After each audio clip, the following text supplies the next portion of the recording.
24 horas con Milton Pérez y Diana León. Empezamos, escuchen esto, más de 8 toneladas de cocaína, armas tipo fusiles y unas 2.500 municiones fueron encontradas esta tarde en Vergeles, en una casa en Vergeles, al norte de Guayaquil. Vamos justamente ahí, Luisa María Heredia está en directo para contarnos detalles de lo que está ocurriendo. Hola Luisa, buenas noches.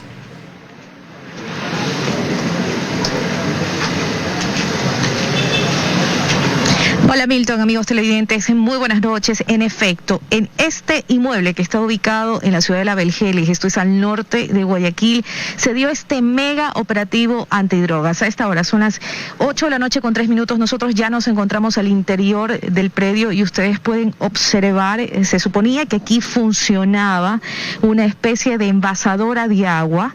A un costado estamos observando, aparentemente eran las oficinas de la envasadora, donde pues hay un sistema de seguridad bastante interesante, de última tecnología instalado. Y ya en la parte del patio donde nosotros nos encontramos están pues los cargamentos de droga que en este mega operativo fueron decomisados. Como se observa, ustedes están viendo, es una gran cantidad. Se ha hablado de entre 8 y 10 toneladas, incluso hasta de 12 toneladas de sustancias sujetas a fiscalización. Aún no se precisa la cantidad del alcaloide. Lo que sí se sabe es que se trata de clorhidrato de cocaína. Estaba encaletada entre paredes. Había una especie de pared falsa que los uniformados que participaron de la operación tuvieron que romper para poder dar con estos bloques de droga que estaban ya empaquetados, embalados, unos encima de otros. La mercancía le pertenece a una organización narcodelictiva que venía operando en la ciudad, pero que fue desarticulada en días anteriores, según precisó la institución policial. Pero pues droga no fue lo único que se encontró en este inmueble. En este predio de la tercera etapa de Vergeles también los policías hallaron varias armas, entre cortas y largas, algunas tipo fusiles. Nosotros pudimos contabilizar 13 armas, prácticamente un arsenal, porque incluso se trata de un hallazgo sorprendente, 2.500 municiones. Se dice que podría ser el golpe más fuerte que le ha dado al narcotráfico la policía en lo que va de este 2021. La ministra de Gobierno, Alexandra Vela, y también la comandante general de la policía, Tanya Valera, le acogieron al lugar y a esta hora se encuentran dando declaraciones a la prensa. Ustedes las están observando, quizás podamos escuchar parte de lo que está diciendo en este momento la comandante general de la policía. No solo encontramos las sustancias sujetas a fiscalización, sino como ustedes pueden observar, encontramos 10 fusiles de alto calibre y 2.885 municiones 9 milímetros, 2.23 y 7.63. Estamos hablando de otro tipo de arma, unas armas muy fuertes de alto calibre, como lo había manifestado, con las cuales nosotros estamos viendo que las organizaciones a quienes estamos enfrentando son organizaciones de alto poder.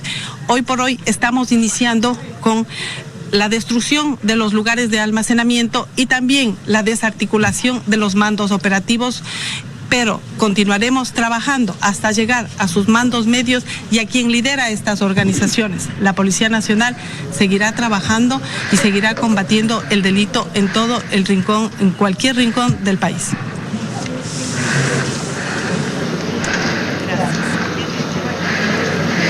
Bueno, básicamente son las declaraciones de la comandante general de la policía. Nosotros estamos aquí justo en el área en el que está presentando la institución todas estas armas y estas municiones de las que han hablado las autoridades. Se falta precisar también si hay detenidos en este operativo. Alcanzamos a ver a 2 personas, pero bueno, esa será información que en nuestras próximas emisiones seguramente les estaremos ampliando. Es todo lo que les puedo informar. Diana, tú tienes más en estudios. Muy buenas noches. Muy buenas noches, gracias Luisa María.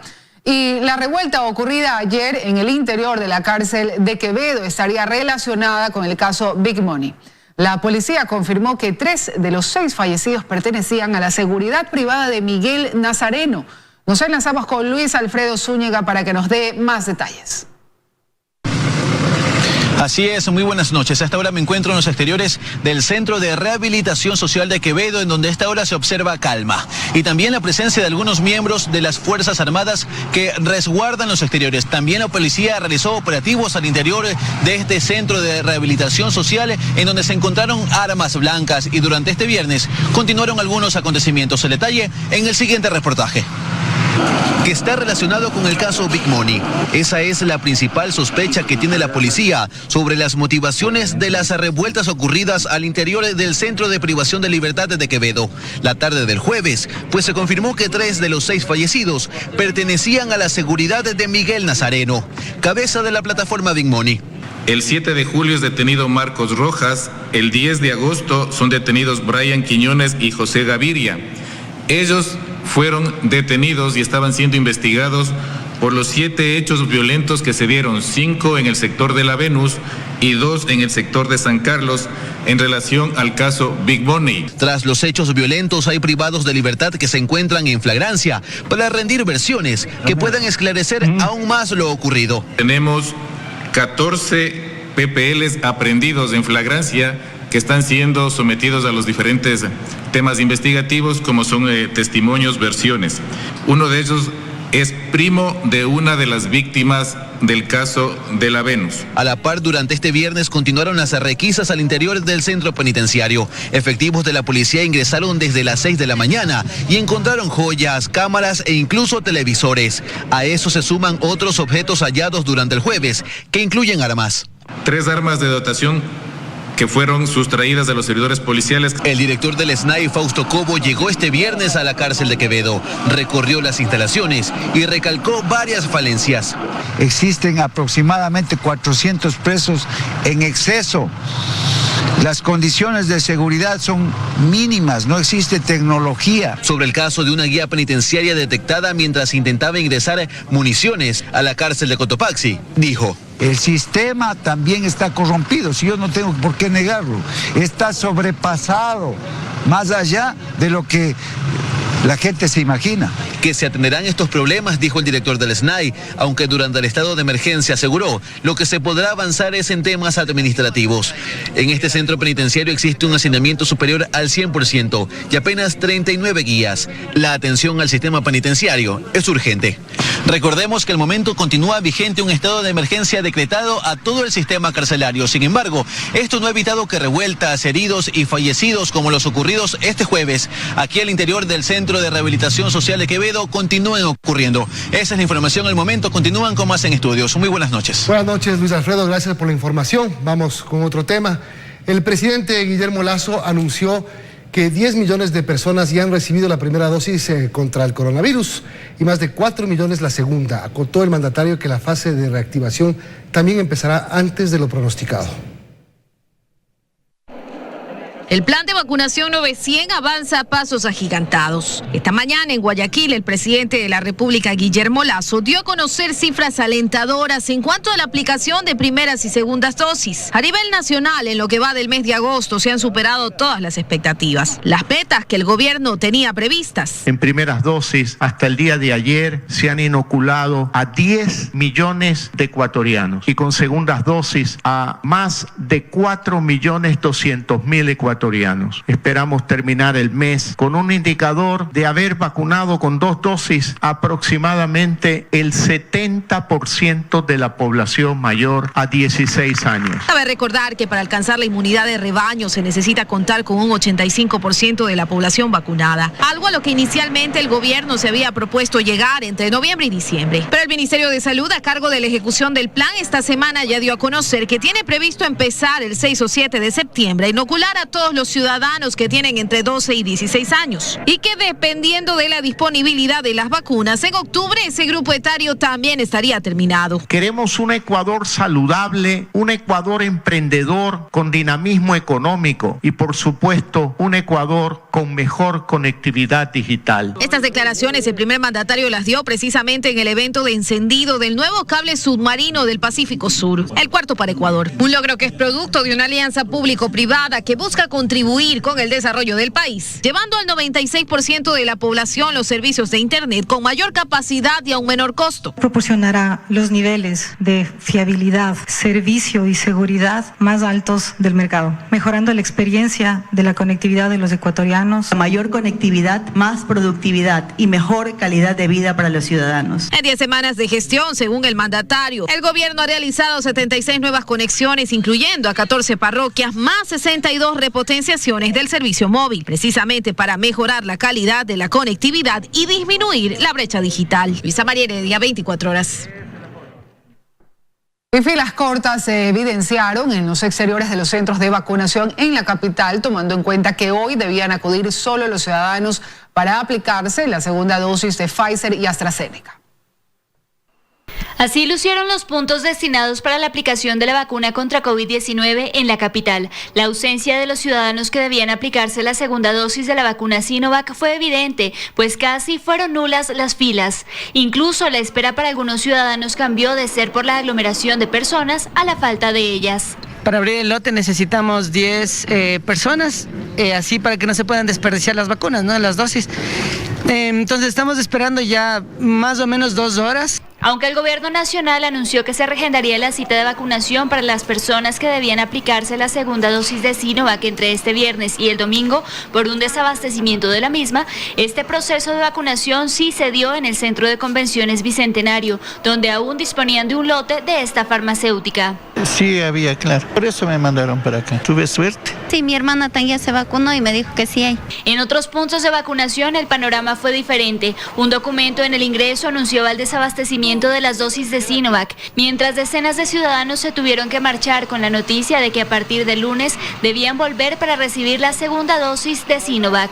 No creo que haya problema con que se pasen 3-4 días más. Sí, estoy un poquito preocupada porque pues dicen que los 28 días exactamente hay que vacunar. Sin embargo, según el médico investigador de la UDLA, Esteban Ortiz, a pesar de que algunos ciudadanos superen el periodo de 28 días recomendado entre la primera y la segunda dosis, no deben temer, pues la efectividad de la vacuna no se ve alterada. En Sinovac se cree que entre los 28 días hasta los 90 días podría tener un efecto positivo la vacuna. Además, según el Ministerio de Salud, este sábado llegarán al país 2 millones de dosis de la farmacéutica Sinovac.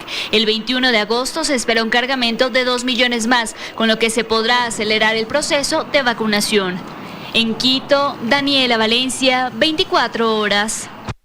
Otro tema, después de que la Corte Constitucional declarara constitucionales las reformas a la Ley Orgánica de la Educación Intercultural y reprobara lo actuado por la anterior Asamblea y el expresidente Lenín Moreno, el Legislativo debe hacer correctivos a la norma. Durante semanas los maestros mantuvieron medidas de hecho, varias, exigiendo a los jueces de la Corte Constitucional actuar. Y finalmente 8 de 9 jueces votaron a favor de declarar constitucionales las reformas a la LOI y señalar que se incurrió en vicios de inconstitucionalidad en algunas disposiciones legales. Así lo explica el coordinador nacional de la Unión Nacional de Educadores. Es un gran triunfo. Lo que ha hecho la Corte es decirle, señores del gobierno, hagan el estudio actuarial para ubicar los fondos y que se aplique el derecho que los maestros y las maestras están solicitando de manera legítima.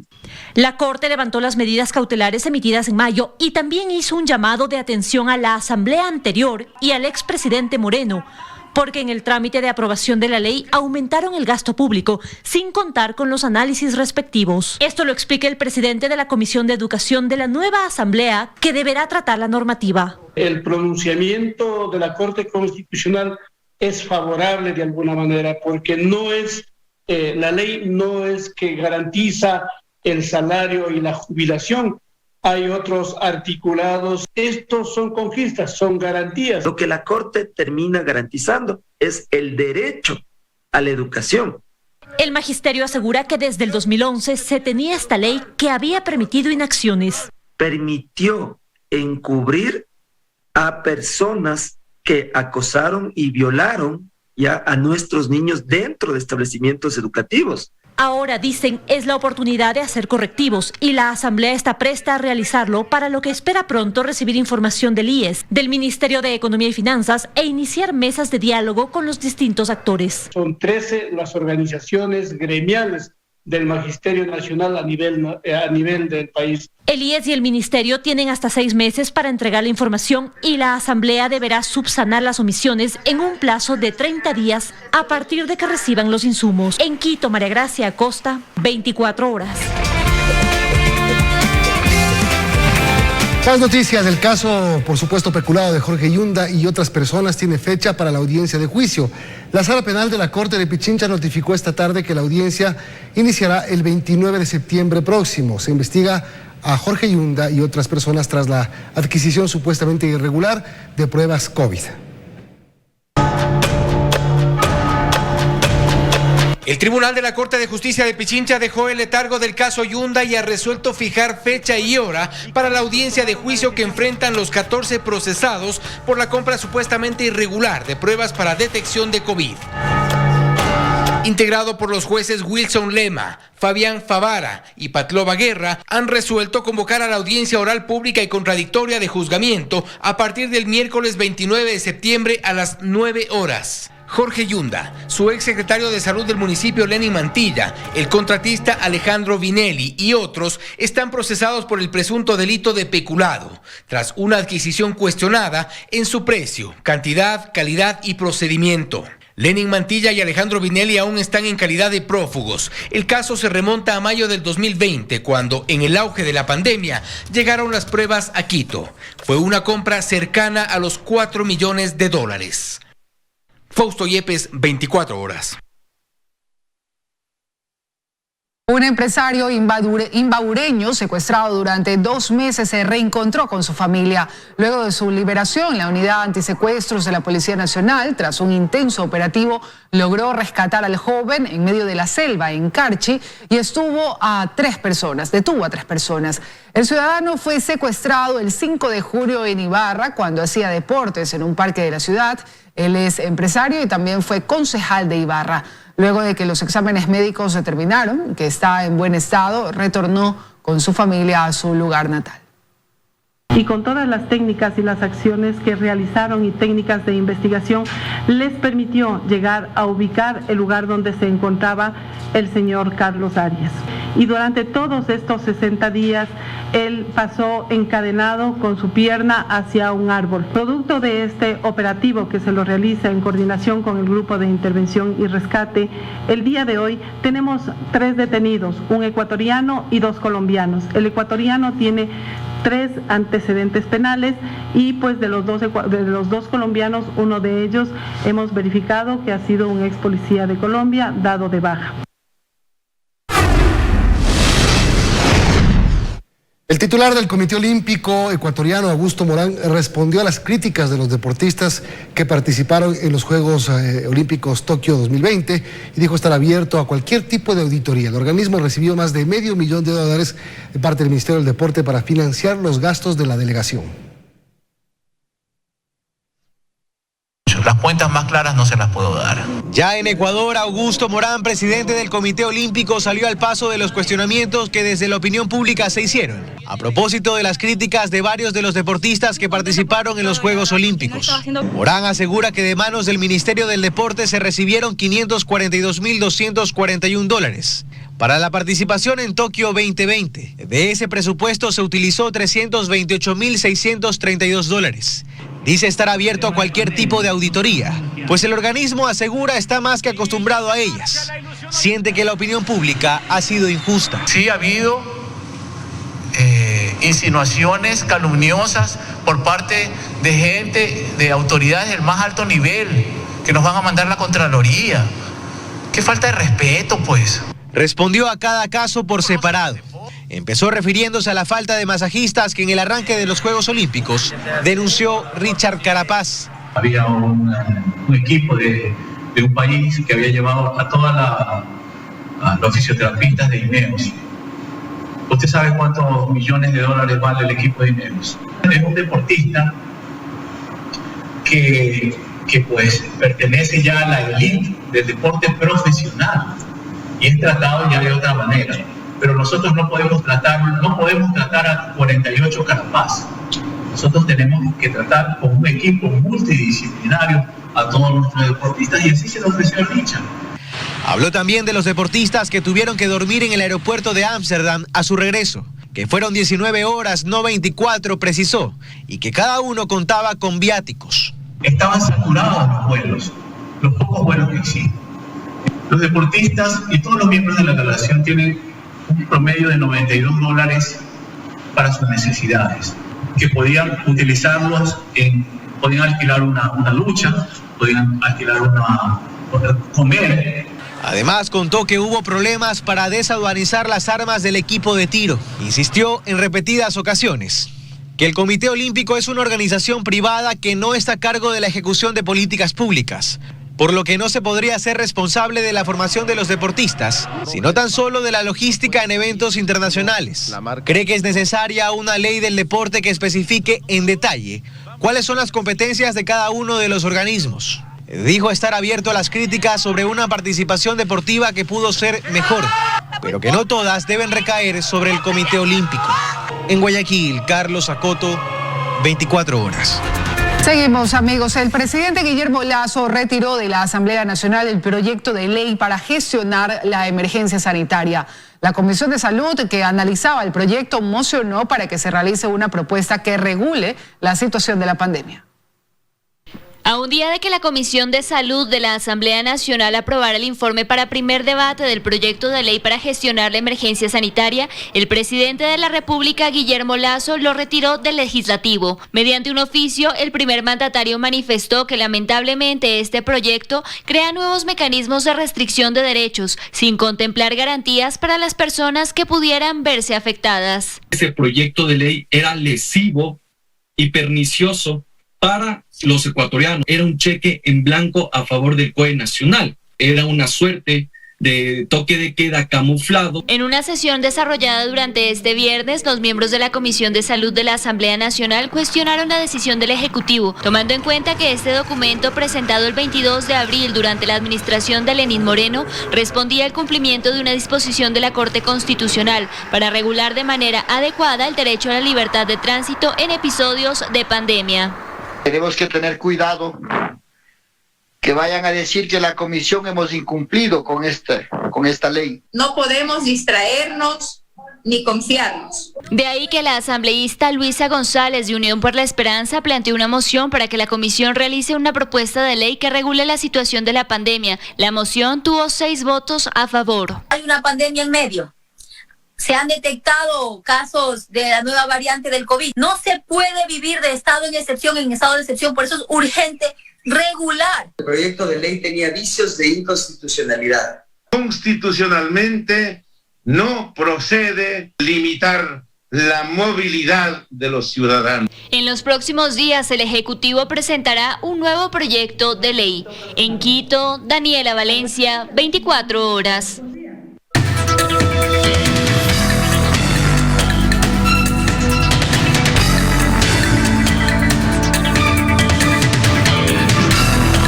Salud. Hola amigos, muy buenas noches, bienvenidos nuevamente a su segmento Por tu Salud. Soy el doctor Esteban Ortiz y hoy vamos a hablar sobre las características radiológicas o de imagen que podemos nosotros ver en los pacientes que tienen COVID-19. Para eso, y como todos los viernes, nosotros tenemos a un especialista en la materia. Hoy vamos a dar la bienvenida a la doctora Cecilia Trujillo. Ella es radióloga del Centro Radiológico Medimágenes. Ella nos va a contar cuáles son las principales alteraciones radiológicas que se pueden presentar en los pacientes que tienen COVID-19. Doctora Trujillo, ¿qué debemos esperar nosotros como médicos y como pacientes al hacernos un examen radiológico cuando tenemos COVID-19? Bienvenida. Gracias. Buenas noches, doctor Esteban y televidentes. La radiografía de tórax en etapa inicial de la enfermedad puede ser normal. Sin embargo, la tomografía es superior en la detección de densidades similares al vidrio esmerilado. A menudo la bilateralidad acompaña a estas infecciones, también es posterior. Adicionalmente, la tomografía nos permite distinguir complicaciones. Otros hallazgos radiológicos incluyen neumonía, cavitación, consolidaciones, derrame pleural. El ultrasonido, sin embargo, no se recomienda en el estudio inicial de esta enfermedad. Perfecto, bueno, ustedes, claro, el pulmón es definitivamente, o los pulmones, la parte más afectada por COVID-19, pero cuando nosotros vemos pacientes con COVID, a veces ellos nos piden, nos exigen hacer una radiografía, una tomografía. ¿Todo paciente debe hacerse una radiografía? ¿Todo paciente debe hacerse una tomografía, doctora? No debería. Pueden haber 3 escenarios. El primero, no se recomienda los estudios de imagen como tamizaje para pacientes sospechosos por COVID. Segundo, pacientes que tienen sintomatología respiratoria leve deberían realizarse un examen si es que tienen comorbilidades, ejemplo, hipertensión, diabetes, inmunocomprometidos, enfermedad pulmonar crónica, enfermedades cardíacas. El tercer escenario, en cambio, son aquellos pacientes que tienen sintomatología respiratoria moderada a grave. Ellos sí requieren un estudio de imagen. Finalmente, hay que reconocer que el pulmón puede dañarse según la severidad de la enfermedad, por lo tanto es heterogéneo entre los pacientes. Por lo tanto, también el manejo es multidisciplinario. Multidisciplinario. Y esa es la información que nosotros les queremos dar en este segmento. Si usted tiene dudas, pues obviamente consulten con los especialistas, la doctora Trujillo. Obviamente no recomendamos que todos hagan radiografía o tomografía. Consulte a su médico, que nosotros estamos aquí para informarle y darle la mejor información. Nos vemos en el siguiente segmento de Por tu Salud.